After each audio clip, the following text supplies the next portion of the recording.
Investment decision क्या होता है? It refer to the selection of assets in which funds will be invested by the business.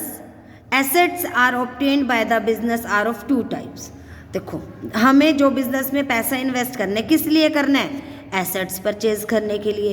Assets भी दो तरह की हैं, आपको पता ही है, फिक्स एसेट्स और करंट एसेट्स के नाम से, जिन्हें आप जानते हो कि शॉर्ट टर्म के लिए चाहिए या लॉन्ग टर्म के लिए चाहिए. तो इसके बेस पे पहले हम पढ़ेंगे long term investment decision. This is refer to 1 marks में बहुत ही इंपॉर्टेंट क्वेश्चन है ये, कि इसे हम कैपिटल बजटिंग डिसीजन भी कहते हैं. जो लॉन्ग टर्म इन्वेस्टमेंट डिसीजन है उसे हम कैपिटल बजटिंग डिसीजन भी कहते हैं. It relate to investment in long term. जब लॉन्ग टर्म की बात आती है तो कैपिटल बजटिंग डिसीजन आपको याद रहना चाहिए. बाइंग ए न्यू मशीनरी, कोई नई मशीनरी खरीदनी है for the same purpose, the financial manager has to make a comparative study of various alternate. तो this is refer to a working capital management. और अगर जब हम शॉर्ट टर्म इन्वेस्टमेंट डिसीजन की बात करेंगे तो हम उसे कहेंगे वर्किंग कैपिटल मैनेजमेंट. तो कौन कौन से फैक्टर इन्वेस्टमेंट डिसीजन पे हमें इफेक्ट डालते हैं, ये अलग से भी क्वेश्चन आता है, 2 मार्क्स में आ सकता है कि लॉन्ग टर्म इन्वेस्टमेंट डिसीजन पे किन फैक्टर्स का इफेक्ट पड़ता है. फर्स्ट है cash flow of the project. We know the investment decision is related with investment in long-term assets. These assets involve both cash outflow and cash inflow over a series of years. कुछ वर्षों के दौरान उस assets की वजह से कितना cash outflow हुआ, कितना कैश इनफ्लो हुआ, ये बात डिपेंड करती है.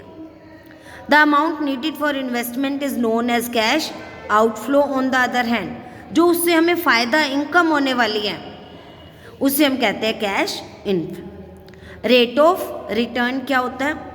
ए प्रोजेक्ट में be not profitable as compare to other. The criteria to decide the profitability. अलग अलग प्रोजेक्ट्स की प्रॉफिटेबिलिटी देखनी है कि हमने उसमें जितना पैसा इन्वेस्ट किया उसके रिटर्न में हमें प्रॉफिट कितना हो रहा है. तो हायर रेट ऑफ रिटर्न को एक्सेप्ट करेंगे. 2 प्रोजेक्ट हैं सपोज, उनमें रिस्क क्लास सेम है, तो जिसका रेट ऑफ रिटर्न ज़्यादा है हम उसे एक्सेप्ट करेंगे. Investment criteria involve. नेक्स्ट है investment criteria involve. There may be many criteria of investors while investing in the long term assets. These are funds involve, rate of interest, rate of return, cash flow etcetera. मतलब investment करने के लिए हमें इन factors को भी ध्यान में रखना पड़ेगा. All this factor influence the decision to go for a particular investment और no. For the same purpose capital budgeting technique are applied. इसके लिए जो कैपिटल बजटिंग टेक्निक है ना बेटे, ये अलग से चैप्टर आता है, तो वो भी हमारे सिलेबस में नहीं है. दूसरे होते हैं शॉर्ट टर्म इन्वेस्टमेंट डिसीजन, कि शॉर्ट टर्म के लिए हमें जो पैसा इन्वेस्ट करना होता है उसे हम कहते हैं वर्किंग कैपिटल मैनेजमेंट.